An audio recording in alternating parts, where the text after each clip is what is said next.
O ministro Benedito Gonçalves, do Tribunal Superior Eleitoral, que é conhecido pelos íntimos como dito missão dada, missão cumprida.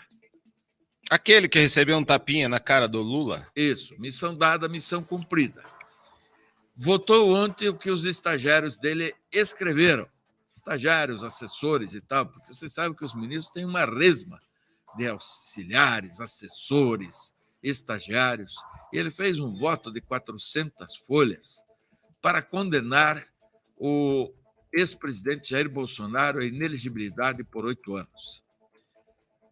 Se ele for acompanhado pela maioria da corte, Bolsonaro não poderá disputar as eleições de 26 e subsequentes até que complete 8 anos longe da política. Vamos ouvir, mas olha, eu ouvi o voto.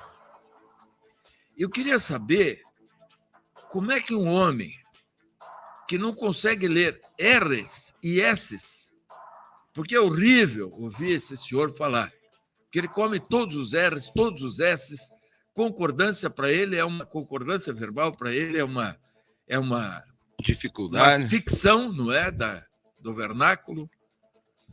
Enfim, vamos ouvir o Benedito Gonçalves, o ministro caçador. No mérito, julgo parcialmente procedente o pedido para condenar o primeiro investigado, Jair Messias Bolsonaro, pela prática de abuso de poder político e de uso indevido de meio de comunicação nas eleições de 2022, em razão de sua responsabilidade direta e pessoal pela conduta ilícita praticada em benefício de sua candidatura à reeleição para o cargo de presidente da República. Declaro sua inelegibilidade por 8 anos seguintes ao pleito de 2022, desde aplicar a cassação do registro de candidatura dos investigados, exclusivamente em virtude de a chapa beneficiária das condutas abusivas não ter sido eleita, sem prejuízo de reconhecer-se os benefícios ilícitos auferidos por ambos os investigados. Desde também declarar a inelegibilidade do segundo investigado, Walter Souza Braga Neto, em razão de não ter sido demonstrada sua responsabilidade para a consecução das práticas ilícitas comprovadas nos autos. As provas da ilícita comprovada, não tem um S, não tem um R. E eu quero dizer para você, cidadão, que me revolta a ficção jurídica. Eu sou advogado militante há mais de 45 anos. E aprendi, como todos os advogados, que um julgamento se faz com as provas dos autos. E se estabelece, mercê da produção de provas, o contraditório, ou seja, se constrói o processo. E com base nessa construção, o julgador ele instrui um silogismo, que é a consequência do raciocínio lógico de quem vai julgar, e aí vai prolatar uma sentença. O raciocínio lógico do silogismo do Benedito é de pé quebrado, porque a candidatura do Bolsonaro não existia quando ocorreu essa reunião. Então, é ficcionante. Posso falar ficcionante? Pode. É uma ficção imaginar que isso poderia favorecê-lo. O que poderia favorecê-lo, sim, é um Tribunal Superior Eleitoral trabalhando dentro da dignidade necessária. E daqui a pouco a gente vai ouvir o Carlos Lupe, que fala de um pedido do engenheiro Leonel de Moura Brizola com relação à prova do voto. É muito triste.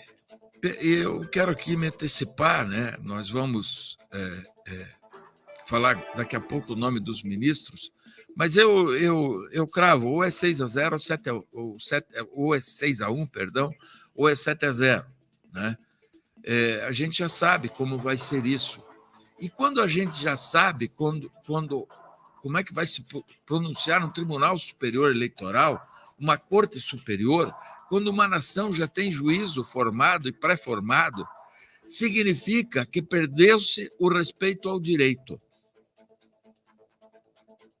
Porque até mesmo, meus amigos, meus irmãos que fazem esse programa conosco, nos julgamentos de crimes de morte, aqueles crimes onde vidas são tiradas, etc., remanescem dúvidas, até que o corpo de jurados se defina, né, culpado, inocente e tal, e aí sim o juiz vai prolatar a sua sentença, vai afirmar, então, qual vai ser a pena a que o sujeito vai ser submetido, o réu. Mas no caso do Bolsonaro, ele é réu da vontade de uma parcela da população brasileira que é albergada por uma justiça que é picega. Picega é o troço feio de falar, né? Sim. Mas é picega.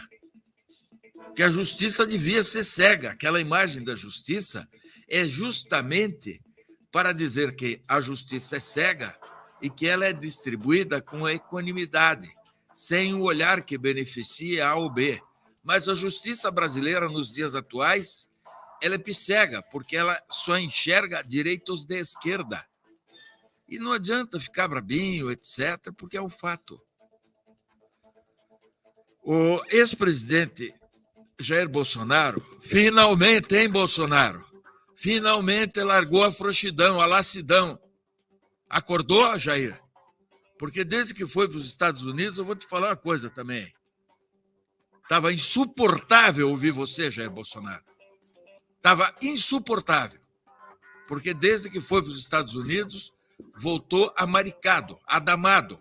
Não o Jair Messias Bolsonaro, que eu conheci em 2016 e, a partir de então, comecei a defender com unhas e dentes. Um Jair Bolsonaro afeminado. Pode falar isso ou não? Pode. Não é uma ofensa para as mulheres, não é? Não.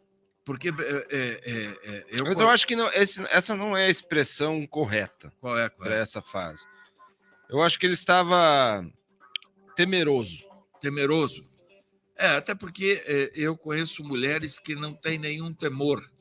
Exato. São dotadas de uma coragem extraordinária. Bia Kicis é uma delas, por exemplo, para citar uma. Então, Jair Bolsonaro reagiu e publicou um vídeo em suas redes sociais afirmando que Carlos Lupe, o carregador de mala do Leonel Brizola, eu conheço, estou afirmando isso, carregava a mala, foi quem ajuizou a ação no TSE pedindo a inelegibilidade de Bolsonaro por defender o voto impresso.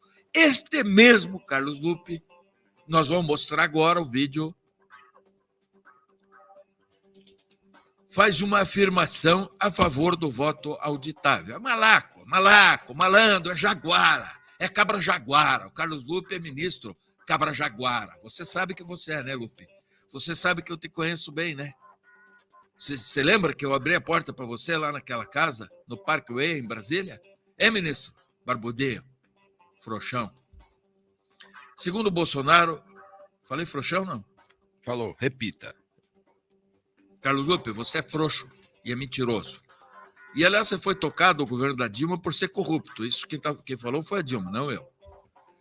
Segundo o Bolsonaro, Lupe mudou de ideia porque fez um acordo com a chapa de Lula. É verdade isso. Lupe atualmente por incrível que pareça, ele foi tocado do governo da Dilma disléxica por acusações graves de ser comendador da jarreteira. Comendador do jarro, metemos no jarro.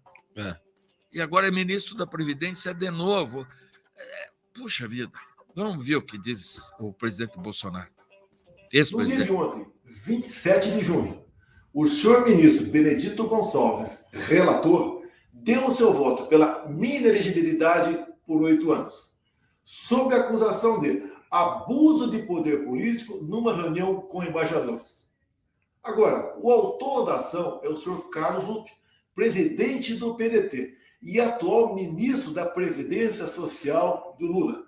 Veja o que ele disse há poucos meses sobre esse mesmo assunto.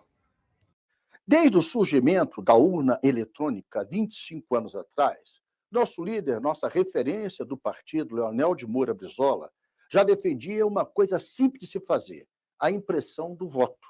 Para que possa votar lá, apertar o númerozinho do seu candidato, apertar o 12, você vê aquele papelzinho como se fosse esse papel que a gente, quando paga um cartão de crédito, tem como recibo.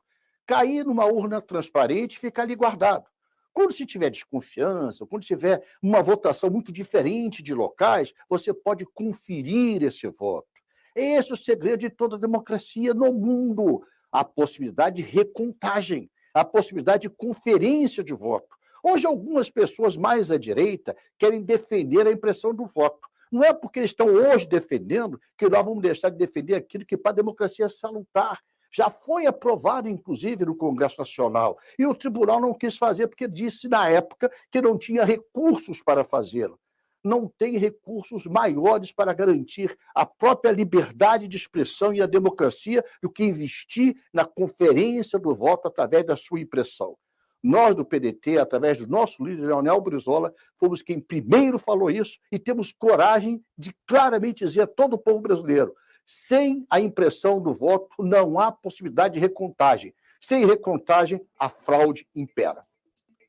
Você entendeu agora por que eu chamei esse cabra de frouxo, de malandro, de pilantra? Tudo que ele falou é verdade. A fraude impera, segundo ele. Todavia, ele trocou de lado. E virou ministro da Previdência. Pobre Previdência.